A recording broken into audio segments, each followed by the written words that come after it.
Hotep family. Not going to spend much time this time. After we do the preview, we'll come back and do more talking. But what I want to just, for those that may not know, I'm an educator. Born and raised educator, been through my system. And I just want to let you know that there's a difference between watching a video and studying a video.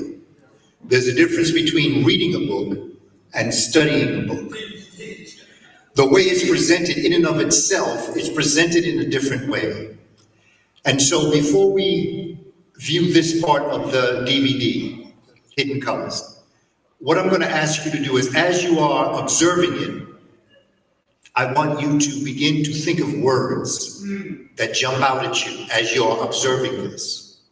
Because there's an activity I'd like to do afterwards. Because it's time that we stop viewing Hidden Colors and start to study it. And I think that this is the next level of where we have to be. So that as you're observing this, I just want the words that come to you. I just want you to remember them, because I'm going to come back afterwards and we're going to open up our session by doing what I call a word splash. This is what I do with children. And what it does in a word splash, it doesn't obligate you to be able to explain everything that you're saying. What it does, it allows these words to begin to come into your consciousness, into your mind. And then you begin to elaborate afterwards.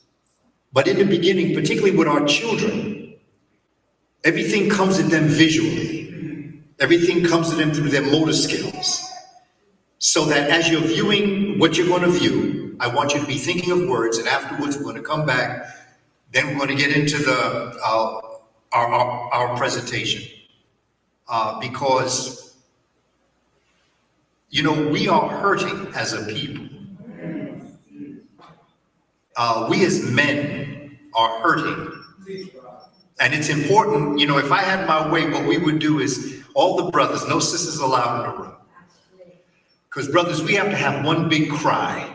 Come on, and I'm talking about an ugly in the face cry. That's why sisters can't beat it. Because we got to contort our face to relieve the intergenerational and transgenerational pain that we have experienced, even those that may be successful. And it's important that we understand this and we own this. So when brother stands before us with his magnificent documentary, and then he comes forward, what's important to understand is, as I was observing the DVD and as I was observing brother when he came back in, the name of the film is Tears of My City. And it was quite appropriate, because that's what we all should do in understanding where we've been. But as our brother said, for all that we have been through, there is great cause for celebration, because we're still here and we're still doing this. And as the other spoken word artists came forward and did their piece, there's a consciousness that is very real. And it's important that we understand this and that we own all of it, the good and that which is not so good. Because to the African tradition, there is no such thing as bad. You have what's good and what exists when it ain't good. Because sometimes that which exists when it is not good has its purpose. Because how do you know what's good if you don't know what is not good? So the balance of Ma'at demands that we understand this, that we feel this. So that as we cry for our city, we make sure that we're going to put in place a plan where we will cry no more. And it's time that we get this together. So with that, let's do this piece. We're going to come back. We're going to talk about it.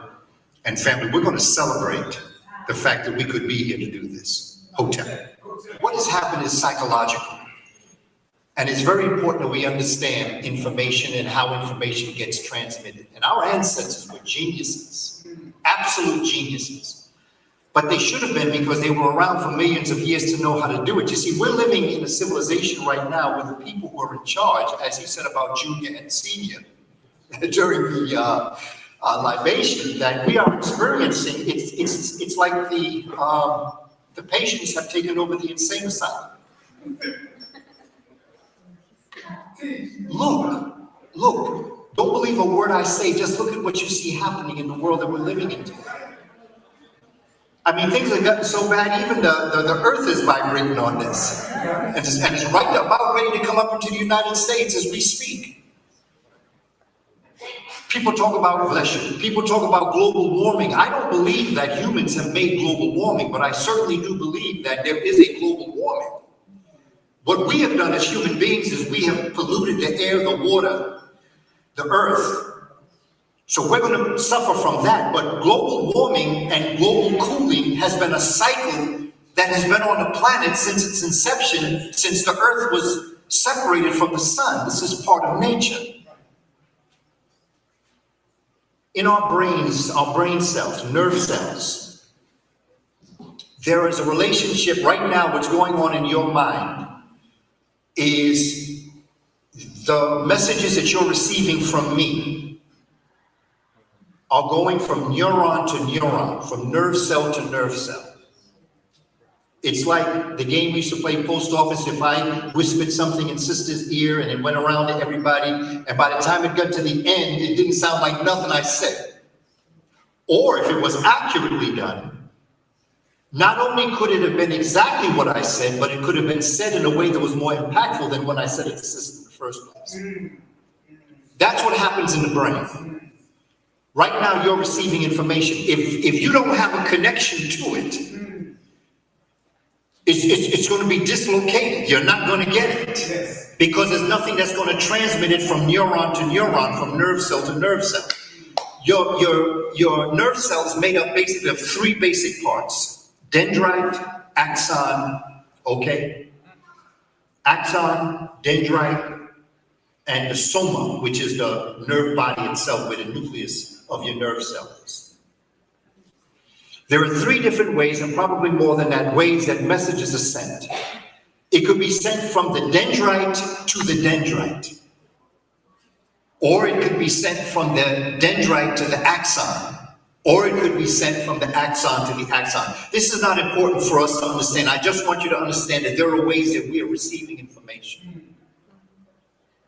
As an African people, when we were ripped from our home, we had done what was known throughout our existence in Africa, wherever it may have been. There was a relationship that everything that we learned, it's called association. In your head, your celebrations, your values, your interests, your principles, your family, the foods that you ate, the way in which your day was structured, the weather that you existed under, the clothes that you wore, all became associated and they became attached through these pathways of your neurons.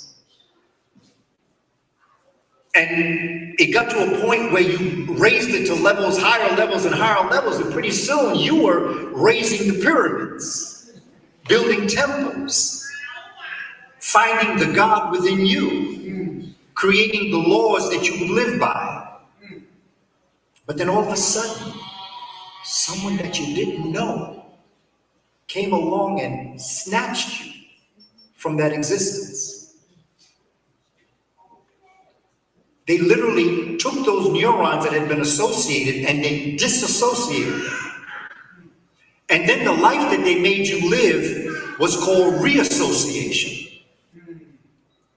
Because now you had to learn how to live a different life. The foods weren't what you were used to. The friends weren't what you were used to. The people that you were. So you had to change your entire way of living.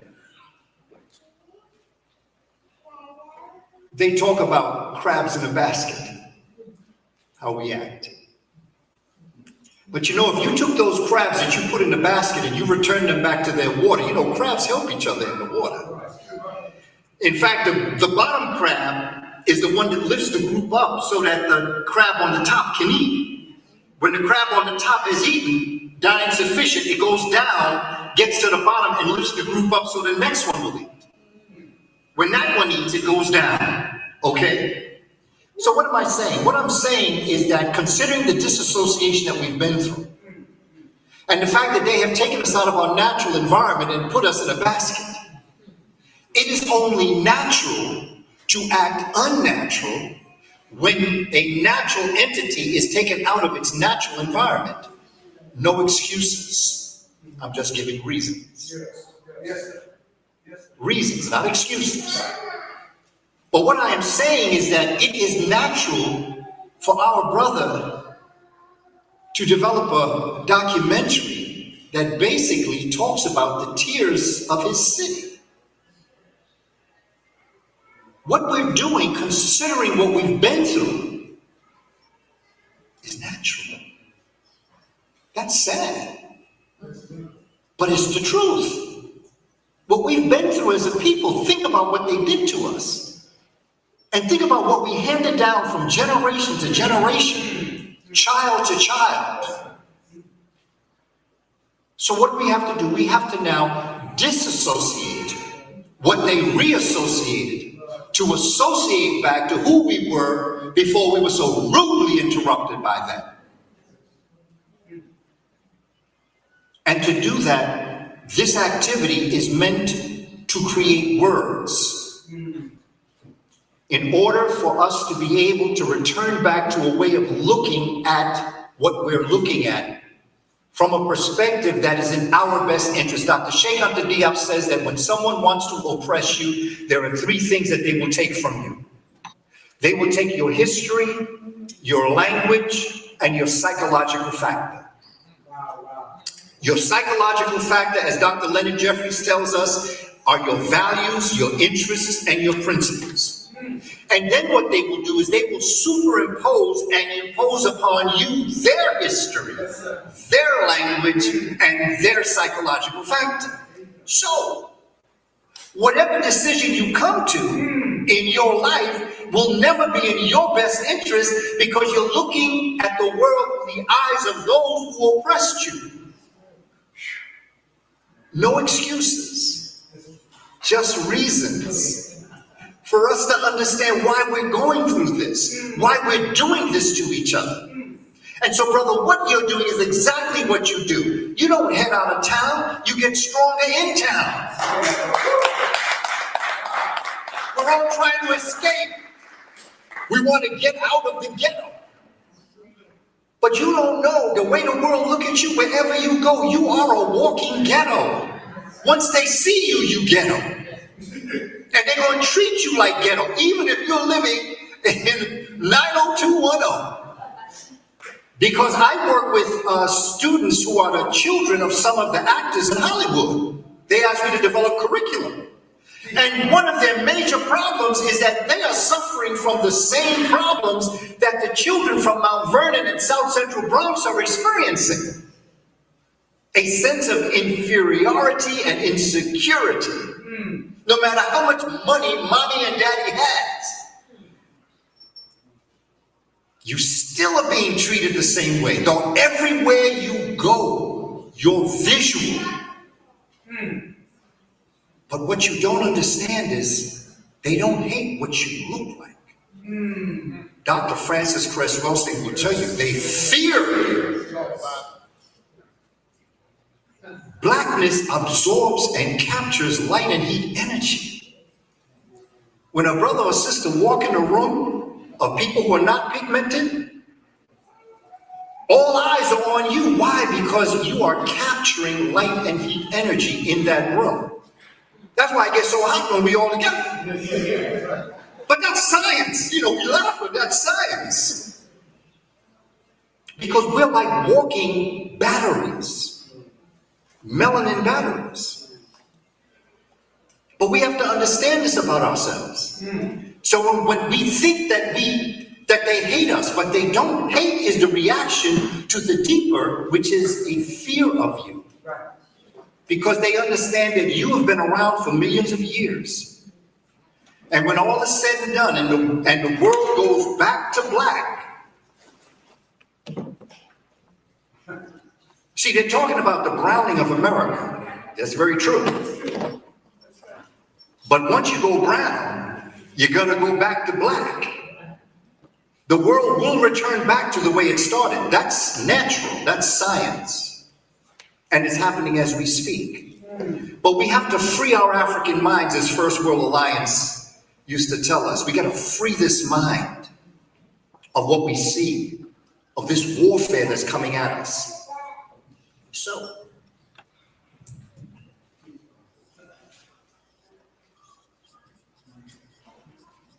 cultural warfare basically was the theme of that piece that you saw. Whatever you do, you can do whatever it is that you do with young people or with the community, or if you decide that you'd like to show Hidden Colors or any of the other great films or Tears of My City. Okay, Tears of My City needs to be analyzed. Exactly. Okay, you can watch it. Okay, the first thing is to watch, and then you see it. Hour and 30 minutes, hour and 40 minutes. How long is it, brother? The film? 2 hours. 2 hours and 12 minutes. Say again? About an hour and 20 minutes? Okay, hour and 20 minutes. You watch it. You see it. Build up the interpretation of those words. Because that becomes very important for our children to be able to work through this process, to understand, you know, that, well, you know, my teacher in October, we went up to the forest. Oh, you mean the jungle? No, the forest. Because in their head, there's such a difference between a forest and a jungle. They're two different things. It's the same thing we say about Europe being a continent. But in geography class, we teach something totally different.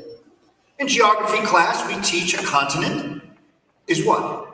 What's a continent that we teach in class? A large landmass surrounded by water. Okay. Is Europe surrounded by water? So what is Europe? Europe is the same thing that Turkey is. It's the same thing that Spain is. It's the same thing that Saudi Arabia is. It's a peninsula. It's a large landmass surrounded on three sides by water. But when you take that test and they say, give me the continents, you're going to get it wrong if you don't put Europe. And then if you say that a peninsula is a large landmass surrounded on all sides by water, you're going to get that wrong too. But you say, but look at Europe. They say, well, that's different. You see? We have to begin to look at the world through our own eyes. In part of cultural warfare, I'm doing a 6-part series on West Africa in Newark, New Jersey. Next Saturday is our 3rd class. The way in which we teach and the way in which they've been able to bamboozle us is that we don't know the difference between episodic history and holistic history. Episodic history is when they give you a part in isolation from the whole. And when they do that, they can tell you anything about the episode as it came into existence because you don't know what happened before and you don't know what happened after. It's episodic. Its purpose is to study a person, a place, or a thing, or an event in isolation. The North Africans we call the Moors taught what is called corrective history. And the way in which they taught corrective history was that, for instance, here's an example. We teach World War I and World War II. But looking back, corrective history, well, episodic history would teach the generals, the countries at war and what happened. Corrective history says, we're going to study World War I to analyze what happened so that World War II would never occur. So the perspective of you studying World War I comes from the perspective that you're going to develop an analysis of the people, the place, and the events to put them in holistic place in order for the next thing not to happen. It's called corrective history. It's when you study the world so that you can better it. And that's what built the pyramids. Example of the hurricanes. Okay, one of the things that happened after 1992 and Andrew was that Florida began to build buildings, having learned the mistakes of what Florida looked like in 1991. So now all buildings are built a certain way. Instead of wood, they use concrete. Instead of having buildings that go from bottom to top, what they do is have the garages on the bottom and the living places above the garages. So if something gets drowned or flooded, it's going to be the garage and not the living spaces. You see, that's corrective history. But they only did that as it relates to emergency management, not as it relates to the classroom management. So what are we celebrating as we sit here as African peoples having gone through this? Well, first of all, what we have to understand is that when I started to develop this class on West Africa, that came from the fact of what I learned about the Moors. And I came to realize that you can't study the Moors if you don't know West Africa. So that's where they can slip Eurasian Muslims in on you to tell you they built Timbuktu. Sure. Yes. Wow. Because you've studied it episodically. You've studied it from 710 to 1492. Yes, sir. Yes. So they can introduce the people that were foreign to that place. That's right. And you would never know, well, I mean, I guess since all that happened, I guess that's how it happened. You can't understand Kamene or Egypt if you don't understand Kush. Right. This is part of the warfare on us. This is cultural warfare. This is what's behind this conversation that we have to have. This is what we have to learn beyond hidden colors.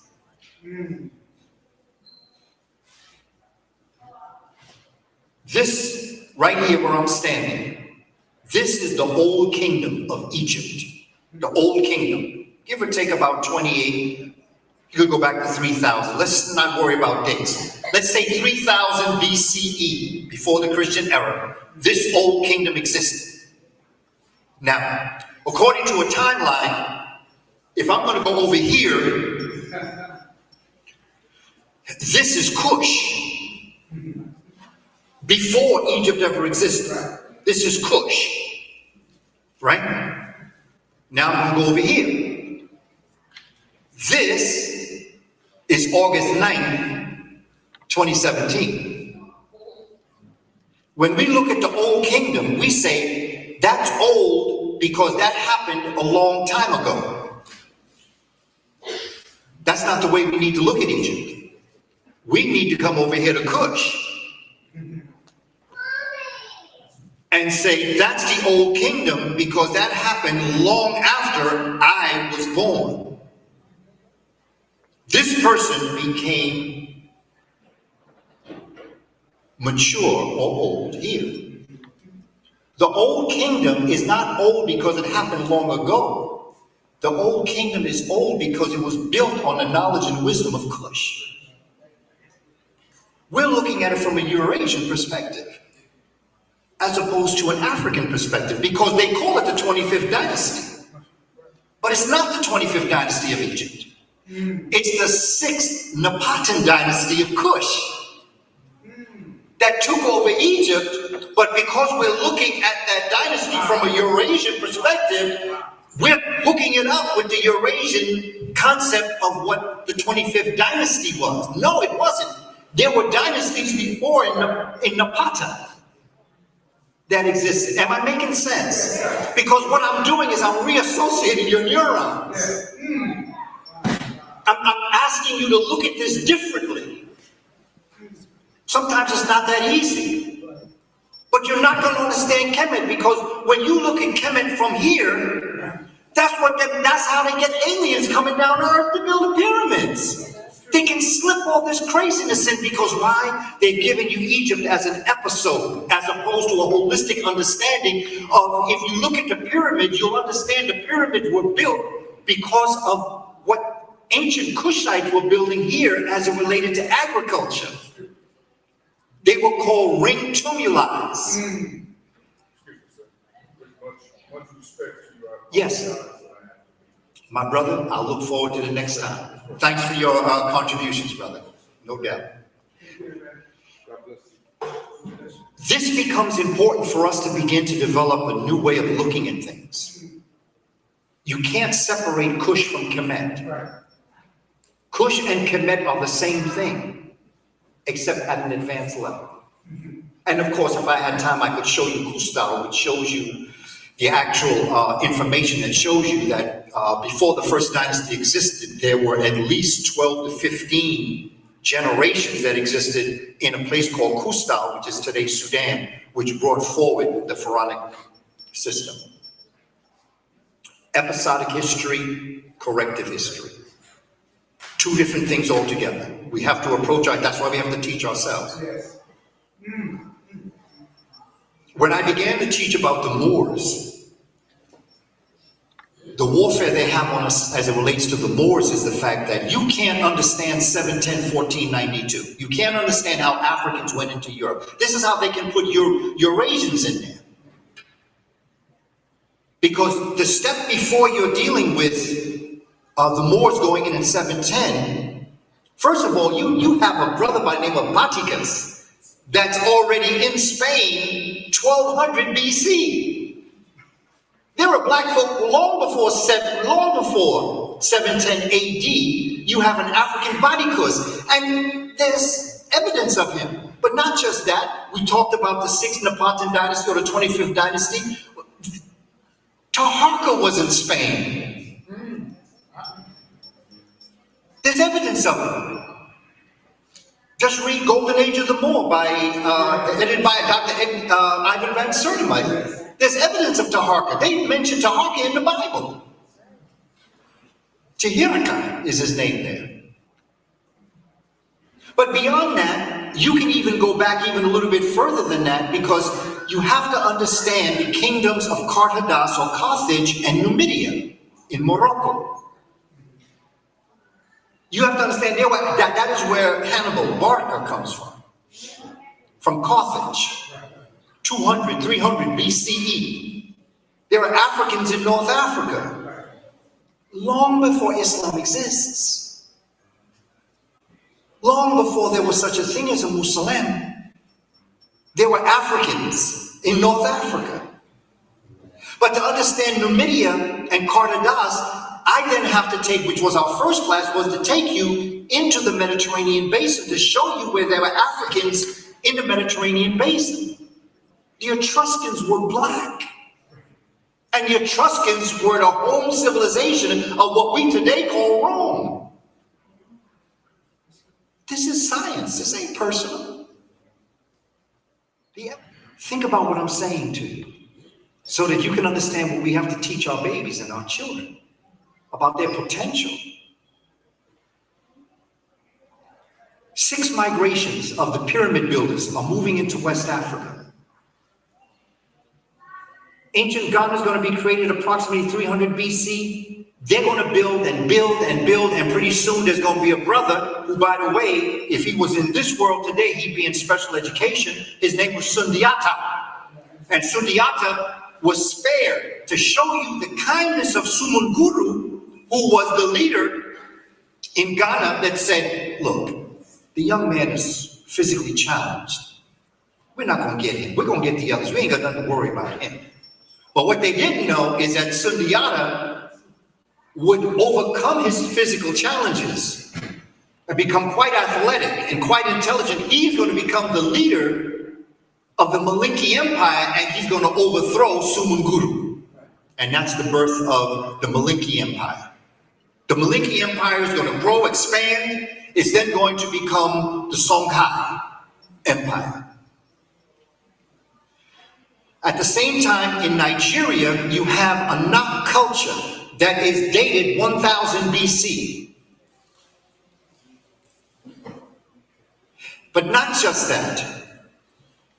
Long before any of this is happening, you have a city in Nigeria that is called Eredo, E-R-E-D-O. Look this up. Don't believe a word I say. Look these things up for yourself and come to your own conclusions. Because I'm not here to make you believe me. I'm here to make you think. Eredu Eredu was a city in Nigeria that is dated to be up and running 1000 ACE, after the Christian era. 1000. Long before Cristobal Colon. This city is up and running in Nigeria. 2-story, 3-story houses, libraries, irrigation. The ramparts, which are like the walls around it, 75 feet. In other words, a 7-story building made of stone. But check this out. The diameter of the city was 100 square miles. But the circumference of the city was 400 square miles. 400 square miles. Do you know how big that city was? Now, if that city was up and running 1000 AD, how long did it take to build it? But how long did it take to think to build it?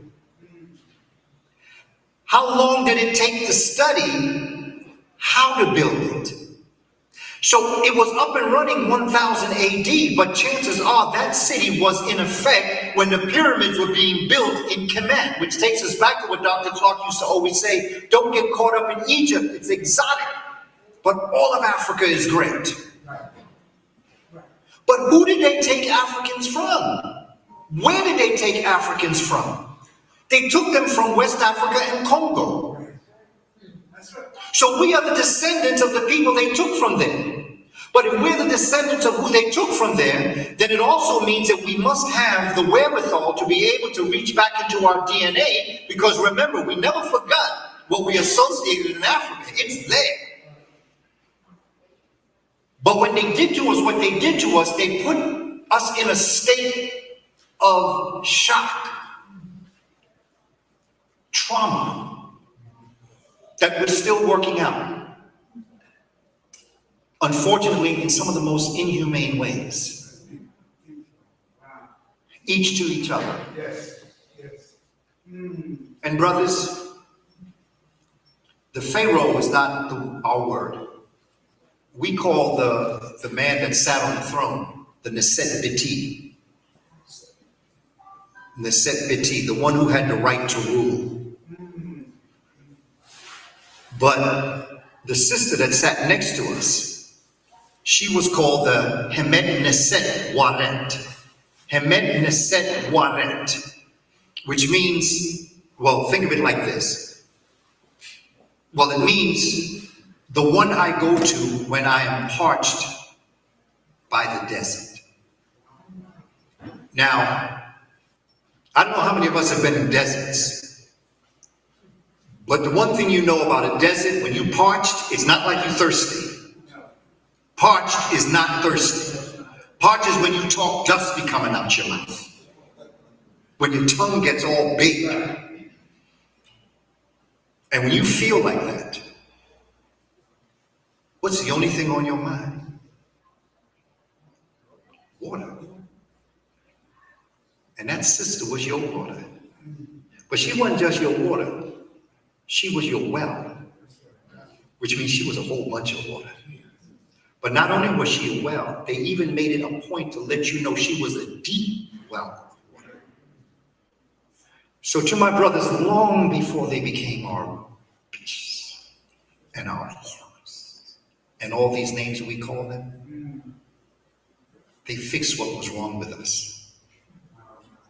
And that's what allowed us to sit on the throne, because the throne is a feminine principle. Aset.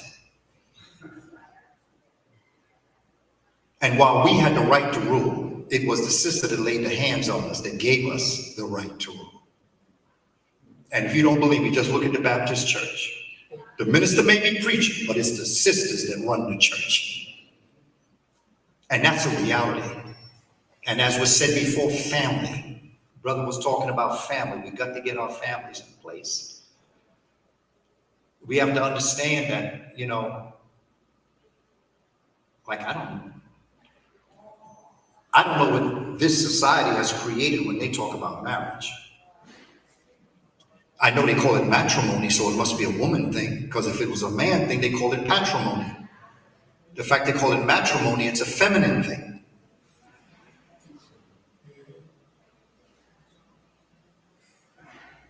And it's we brothers that make it possible for sisters to do what they do. And when sisters do what they do, it allows the brothers to do what they do. And when we were in sync with each other in the laws of Ma'at, we built pyramids and temples. When we got out of sync, we started shooting each other, going buck wild crazy. And we